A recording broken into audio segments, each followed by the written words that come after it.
ಮಂಗಳೂರಿನ ಕೋಸ್ಟ್ ಗಾರ್ಡ್ಗೆ ಉಗ್ರರ ದಾಳಿ ಎದುರಿಸಬಲ್ಲ ಅತ್ಯಾಧುನಿಕ ಹೋವರ್ ಕ್ರಾಫ್ಟ್ ಅಧಿಕೃತವಾಗಿ ಸೇರ್ಪಡೆಗೊಂಡಿದೆ.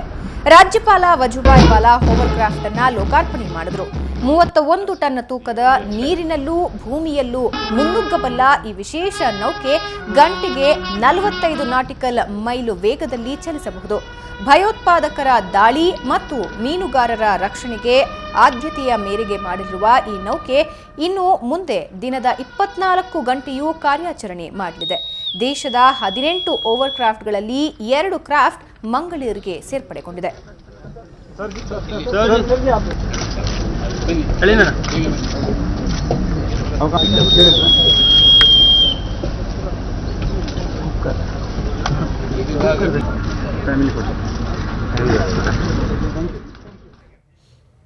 ನಾವೀಗ ಮಂಗಳೂರಿನಲ್ಲಿ ಕೋಸ್ಟ್ ಗಾರ್ಡ್ಗೆ ಸೇರ್ಪಡೆಯಾದಂತಹ ಒಂದು ಹೊಸ ಓವರ್ ಕ್ರಾಫ್ಟ್ನ ಒಳಗಿದ್ದೇವೆ.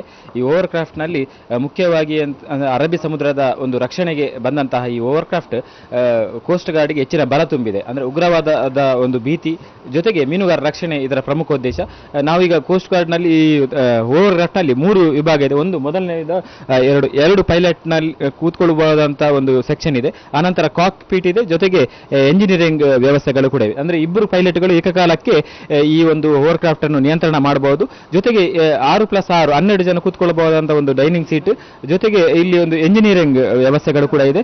ಅಂದ್ರೆ ರಾತ್ರಿ ಹಗಲು ಗಸ್ತು ತಿರುಗಬಲ್ಲ ಅಂತ ಎಲ್ಲ ವ್ಯವಸ್ಥೆಗಳನ್ನು ಕೂಡ ಇದು ಒಳಗೊಂಡಿದೆ. ಜೊತೆಗೆ ಹಗಲು ರಾತ್ರಿ ಅವರು ಇಲ್ಲಿ ರಕ್ಷಣೆ ಮಾಡುವುದಿದ್ರೆ ಅವರಿಗೆ ಬೇಕಾದಂತ ಎಲ್ಲ ಸಲಕರಣೆಗಳು ಕೂಡ ಇವೆ. ಅಂದ್ರೆ ಸಮುದ್ರದಲ್ಲಿ ಗಂಟೆಗೆ 45 ನಾಟಿಕಲ್ ಮೈಲ್ ವೇಗದಲ್ಲಿ ಚಲಿಸಬಲ್ಲ ಈ ಒಂದು ಓವರ್ ಕ್ರಾಫ್ಟ್ ಪಶ್ಚಿಮ ಕರಾವಳಿಯ ರಕ್ಷಣೆಯಲ್ಲಿ ಬಹುದೊಡ್ಡ ಪಾತ್ರ ವಹಿಸಲಿಕ್ಕೆ ಇದೆ ಎನ್ನುವುದು ಇಲ್ಲಿಯ ಕೋಸ್ಟ್ ಗಾರ್ಡ್ ಅಧಿಕಾರಿಗಳ ಒಂದು ವಾದ. ಕ್ಯಾಮರಾಮನ್ ಇಬ್ರಾಹಿಂ ಜೊತೆ ಸುಕೇಶ್ ಕುಮಾರ್, ಸುವರ್ಣ ನ್ಯೂಸ್, ಮಂಗಳೂರು.